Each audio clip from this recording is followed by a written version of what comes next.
I am here as ever with my dear friend Richard. Hello, Richard. Andy, your face, because I get the facial version, not just the radio, and he's always smiling, no matter what's going on in life. And that's an example to me. So I try to do my best, and just looking at Andy makes me smile. Do you know, somebody Great to said, be here. no, thank you. Somebody called me a smiler one time. It was our neighbours. Years ago, we lived in Shropshire. And they said, every time we see you, we're smiling. And I thought, I don't feel like I smile all that much because I knew what was going on in my life at that time and it was really not very good. More than, 15 years ago, 20 years ago. But every time we see you, we're smiling. I thought, Well, well, I hey, used to be known as Smiley as a kid. And I think one can lose that if you're not careful in adulthood, because life's tough and life's busy. yeah, But maybe we should all smile more, especially as Christians. we should. Smiling, it's better than frowning. It takes less energy, Less muscles. less muscles. Right. Okay. Richard, you want us to start with something with cold water therapy, which we talked Yes, about 6, 8 yes. weeks ago? Yeah, Even this longer. is important actually. I mean, we like to be honest on this show. We are honest, and although I was talking about cold water therapy because it's been in the press and in linking with stuff that's been known for hundreds of years, actually there's been some bad press recently on it. So I feel obliged, Andy, to see what I read in the Sunday Times just Go for it. this week. So essentially, that Wim Hof is this Dutchman, and the headline is his ability, his personal ability to withstand extreme temperatures has made him millions. He's made millions mainly because his son has plugged him, but a spate of deaths raises troubling questions about the wellness methods he has pioneered. So thinking, okay, I've read this, I need to read the article. So I read the article. Um, and it goes on from this. There is a natural power of healing in the cold, and anyone is able to learn. So this is what Wim Hof is saying. So says Wim Hof, the 65-year-old Iceman, famous for his ability to withstand extreme cold. He believes, as do thousands of fans, that his method can replace stress. Number one, boost the immune system. Number two, and can even help treat illnesses such as diabetes, arthritis, and cancer. So that's all good. And he started a global wellness trend, inspiring hundreds of copycats. So that's important. Make sure you follow his methods. However, a Sunday Times investigation has uncovered 11 cases where families claim their loved ones have died after performing the Hof breathing method. Basically, what he's talking about is not just immersing yourself in cold water, but holding your breath beforehand. Many families claim their loved ones were copying what they believed they'd seen him do in his various videos, accusing him of acting recklessly. Coroners and scientists also dispute the medical claims he has that cold water therapy is beneficial. They say it can be harmful in certain such circumstances, especially where breath holding is involved, as it raises the chance, if you breath hold and cold water, of a heart attack. There's some professor at the University of Portsmouth been studying the effects of cold water on the body for 40 years. He found that young, healthy individuals had a 1 to 3% chance of cardiac arrhythmia, so an unusual rhythm, in cold water. Now that's quite high, 1 to 3%. Hmm. That's up to 1 in 30 people. That figure rose hugely if you hold your breath before immersing yourself in cold water. It's an incredible way of reproducing cardiac arrhythmias in otherwise fit and healthy individuals. Now, I might Interesting. say Hoff denies all this, of course, naturally, but there are concerns. And it seems to be, I would say, if you're going to go for the cold water stuff, and perhaps there are benefits, although science is disputing it, certainly don't do the breath holding beforehand. That just seems to be dangerous. Whether or not and if you've got a known heart condition, you don't do it anyway. And even if you haven't got a known heart condition, please don't breath hold before going in ice cold water. So I'll leave it there, but I feel obliged on the show, Yeah. as I've done this talk previously, saying that there may be some benefits, and I'm not poo-pooing any benefits that people have found, but no breath holding. I remember watching Royal Marine Commandos do Arctic training, and one of the things they do is they have to jump into the freezing water to learn what to do if they fall into the water. But they're always tied up beforehand in case they stop breathing or have a heart attack. So, these are guys that we respect. They are extremely fit, Royal Marine Commandos, and even they, when they're trying to do this and testing and training, they stick a rope around them just in case, which does illustrate the possibility of a problem. Yeah, yeah. The just in case means just in case. Yeah. There can be a case. So I thought I'd bring that to you. We don't need to make too much more of it, but No. we want to be safe. as well as receive benefits. So Yep. there we are. Cool. And then we're going to move on to happiness. We are now. We've been looking at stress, Andy, for a couple of weeks, because stress is a common feature of our lives. Short-term stress can be beneficial, but long-term stress can be really quite debilitating. But I was thinking, as Christians, we've got good news. So it's all very well looking at stress, and certainly there are ways we can live our lives to make ourselves less stressed, and certainly we can trust in God and lean on Him. But what about the good news? Well, we should be able to remember that peace and joy are ours by right as Christians. If we base our security in Christ, that should matter. And funny enough, as I was about to write this talk on the radio, I'm in my car, Christian radio comes on. There's a really good song by Wren Collective at the moment. You might have heard it. The joy of the Lord is my strength. Unsurprisingly, stolen straight from the Bible. And of course, being a great band from Ireland, they put it to music. So the joy of the Lord is my strength. It's a catchy song. Check it out. But the joy of the Lord is our strength. One of our superpowers should be joy. And it's a strength, but we should be joyful. Not just because we've had an ice cream, not just because we've had a good meal with wine, or dare I say, I hope, seeing England win at football, although that's been a bit less than joyful recently, although, we have gone through to the next round. But joy through faith in the Lord. So from this strong foundation, again, I read my newspapers and there's this very good article. And here's the title, What Really Makes Us Happy? So I thought, well, I can't ignore that one. And the radio audience needs to know what really makes us happy from science. And as ever, what I want to do, like with stress, is to do a talk based on this article today. And then next week, we'll look at what the Bible has to say, because usually these things, and I think in this case very much again, what people are discovering, what science is proving is what God's revealed throughout thousands of years. It's in the Word. But let's see what we learn about. So the article starts by examining one common myth. If only I could win the lottery, I'll be happy. If only a Lamborghini car suddenly dropped its way into my garage, I'd be happy. But there's a professor of psychology at Bristol University called Professor Hood, Hood, who's also worked at Harvard. He's obviously a clever bloke. And he says winning the jackpot isn't all it's cracked up to be. Now, some of us will remember Vivian Nicholson, the first lady who won £1 million on the jackpot. It didn't do her much good. But nevertheless, people think, well, yeah, that will make me happy. Well, research shows that there may be a short-term boost, but it will not have a long-term impact on your happiness score. Why? Well, I'm not just going to let Andy think about it, because I'm going to give the answer. Our brains register change rather than stable states. So what does that mean? Well, a lottery win is a change, so we can get a short-term boost. But when wealth becomes the norm, say you win £1 million and it's in your bank account, and that's suddenly your bank account, the happiness boost has gone. Money loses its luster. And this all comes from a book he's written called The Science of Happiness, which I quite like that as a title, based on 5 years of psychological data on what makes humans feel good. So this is rather poignant. Now, some of you may remember this, I do, because my youngest daughter, about 10 years ago, was a student at Bristol University. This is a professor at Bristol University.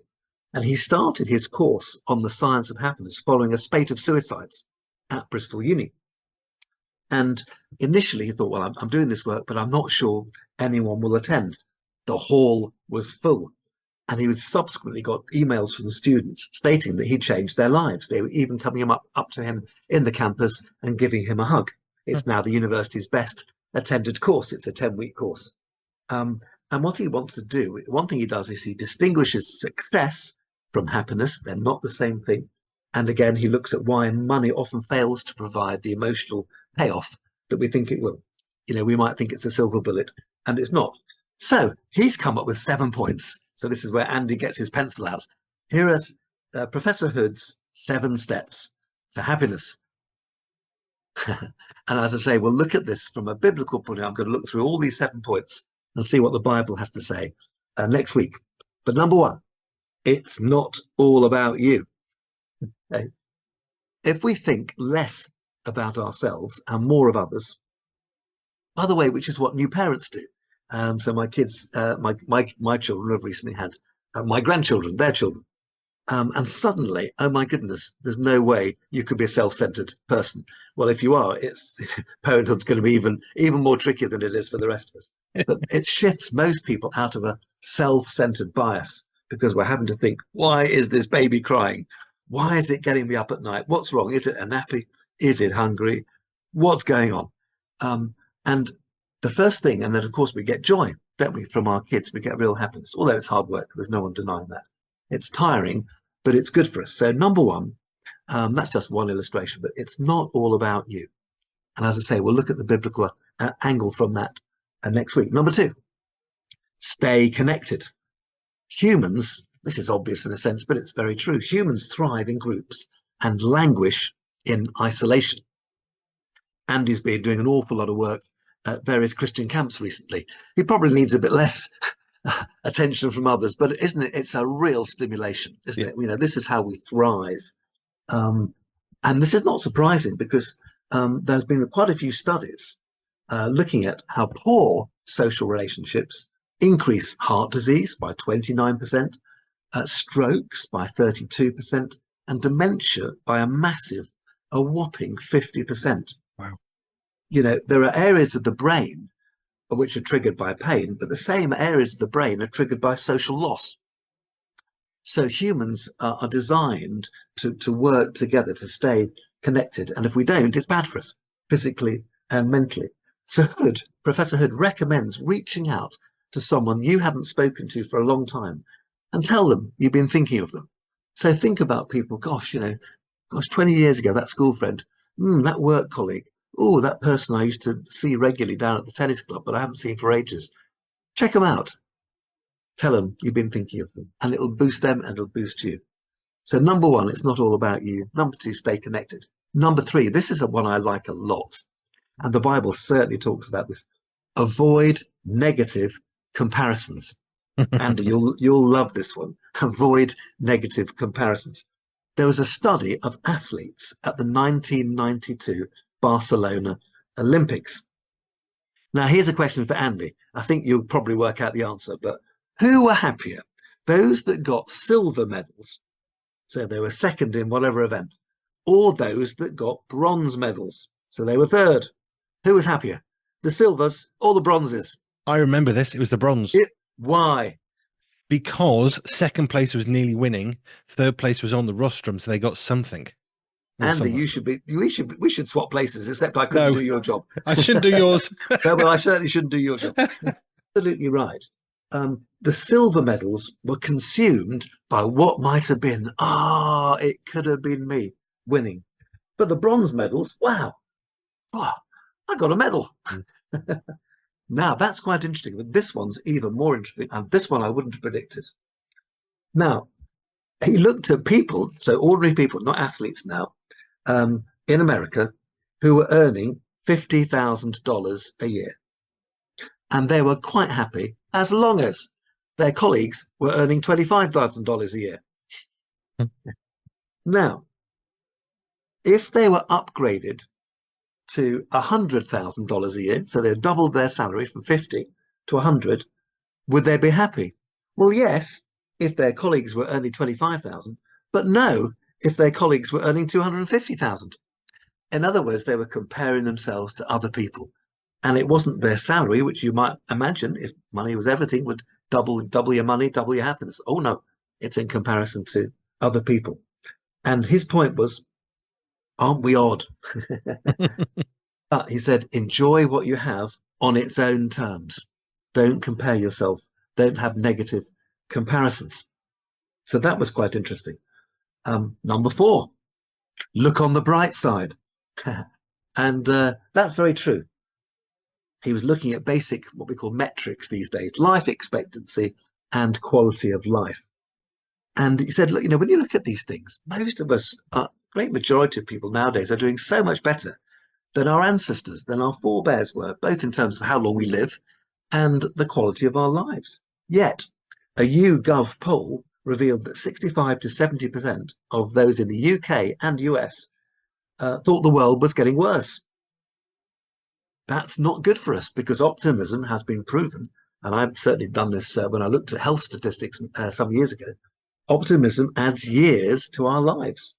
So what he's tried to do in his Science of Happiness course is he tries to fix this in his students by being optimistic. If bad events occur, well, he rationalizes them. Yeah, these things happen, but listen, where's the good stuff? He reinterprets setbacks in a more positive light. And he says, and here's a good take-home point, do not be paralyzed by failure. Now, he doesn't want to take it too far. We can't deny reality. You know, we mustn't become reckless and deny reality, or we turn into Boris Johnson. Okay. But don't be paralyzed by failure. Don't be overwhelmed by bad stuff. You know, remember, actually, gosh, all the good stuff we have in our lives. Look at us living. You know, when I was a young lad, we lived till 70. Now we live to 85. You know, below 85. Well, that's a bit disappointing. Things have changed.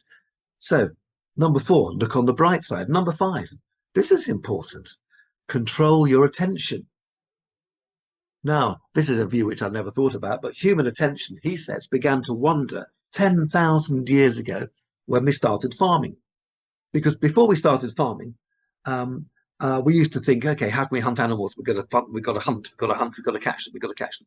That's what we did. When we started when we started farming, so many other things to think about. What's the weather doing?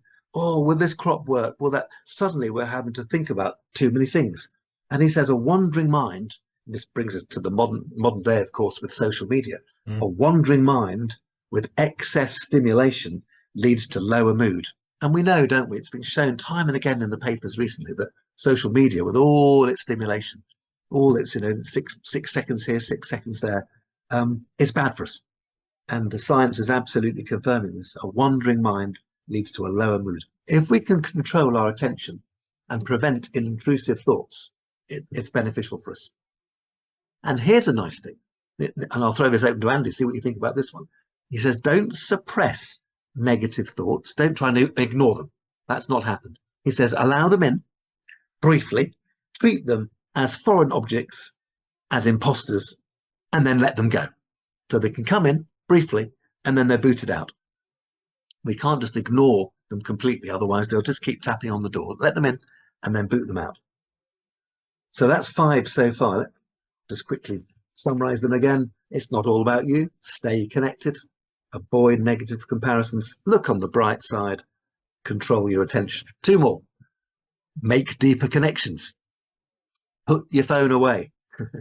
Studies show, this is interesting, just a sight of your phone detracts from how much you enjoy social interactions. So how many times have we seen people in the pub or in a restaurant and they're having a chat and then suddenly they look down at their right hand and there's the phone, and that enjoyment you're having with your wife, even your mates, whatever, it's reduced. Put the phone away. Join a sports club. Join a choir. Turn a hobby into a chance to make deeper friends. And here's a nice one thrown into this one, another study. Andy, I'll ask you this one, but I know you'll get the answer right. Participants received envelopes containing either £5 or £20, and they could either spend it on themselves or on other people. Who ended up happier? Spending on others. It's good to make people smile. Totally. Try a little act of, and even better, if they don't know who you are, a little act of unconditional kindness, and apparently making it anonymous increases the hit. How about that? That's interesting. Deeper connections, to join sports club and give stuff away. And no surprise, that links in with the Bible as well. And then finally, get out of your head. That doesn't mean get drunk. It means go for a walk in the great outdoors. And this helps to deactivate 2 critical brain regions in the amygdala. Now, the amygdala is responsible for looking at emotions and threats. It's responsible for monitoring threats. And it's also linked in with mind wandering and planning. So, of course, you know, while you're doing, if I'm in my study, oh my goodness, the computer, what's going on? I want to do this. I need to write my lists, all that sort of stuff. Oh, look, there's stuff on my desk I haven't dealt with. Oh dear, oh dear. Get out into the great outdoors. Go and gaze at stars on a clear night. Rediscover childhood curiosity. Think about, oh, how about this one? This is a non-Christian talking. Think about the immensity of space and ponder who built it. Oh my goodness. Maybe he was a Christian. He's just throwing that in. I don't know. I'll have to look him up. Think about the immensity of space and ponder who built it. It can be nourishing to see oneself as part of a vast continuum of history. So, 7 points how the science of happiness and what this guy has learned pondering through masses of data. Isn't that interesting? And then we'll look at things from a Christian point of view. But Andy, what strikes you? Quite a few things. One of them actually that jumped out more was looking on the bright side, which we might describe as positive thinking or positive outlook or optimism. And I remember hearing somebody say one time, you can't, with positive thinking, fix your broken leg. You need to get a splint, you need to see a doctor, and then you put a cast on your leg so the bone can heal. But with a positive outlook, you can, to some degree, help yourself with a broken leg and actually think, well, it could have been worse. Like you said, he was rationalizing things go wrong. Well, I had one of my doctor friends, just under a year ago. He slipped 70 miles an hour. He has a sports car, and he was in the right-hand lane on the motorway, M25, and he hit a puddle, spun 90 degrees right across 3 lanes, and hit a tree, dead, stopped dead. And when he was cut out of his car by the paramedics, they said, 50-50, mate. Not 50-50 whether your car's totaled. No, 50-50 whether you're alive or dead. We've seen enough of these. And all he had was a minor headache for a few weeks. And I'm thinking, well, his airbag worked, obviously great, but 50-50. And I said to him, surely that must make you think about the big things in life. Oh my word. And being optimistic. You could say, oh my goodness, I got a headache. No, no, no, no, no, no. 50% chance of being dead. Absolutely. Wow. And I think we forget that sometimes. I was in Manchester in 95, 96 when the big IRA bomb went off, and I was much closer than, let's just say that the media had a very nice figure, and I was far closer than that. I had a headache for something like 3 or 4 weeks, and when I went to see my local GP saying, "Look, I've got a headache," he said, "I don't want to be funny here, but you've got off lightly." I mean, this was like a 24-hour headache. Nothing touched this thing. Sure, But absolutely. he said, "You're not leaking from every orifice like some people are. Actually, you're okay. You're alive. Yes, the headache's bad. There's very little we can give you. Paracetamol isn't going to basically do anything. You're just going to have to ride this out. But actually," and he helped me to steer back to positive, "you're alive and you're still here." Well, I mean, 100% fantastic. Yeah, good Yeah. advice. Now, the other one that really strikes me actually was controlling your attention, because that made me remember. I read, was it late last year, middle of last year, there was a thing about specifically Instagram as a social media platform, and particularly girls under 18 who would sit and scroll and scroll and scroll. And the algorithm that drives Instagram, so it's got nothing to do with what they want to see, it's what the computer software has said they need to see, got them more and more depressed, more and more suicidal, more and more upset about their own weight, the way they look, and all that. And it's because the algorithm isn't showing them what they want to see, it's showing them what it wants to show them so they can stay for longer. And Instagram know about this, and it's one of the things they need to deal with, because one of their big execs left. It's deliberately addictive, isn't it? Yeah. Yeah, and it's bad for us. Yeah. Mm. No, it's terrible because it sucks you in. And it's that thing you said about the 6 second, because we do videos, different ministry, and you either play the game of, can we put so much into these 6 seconds? And I thought, I can't be bothered. If that's what people want, I'm not interested in fighting that, because there's people with millions of pounds doing it. So we just make what we don't do what we do. It's much easier. Yeah, yeah, yeah, yeah.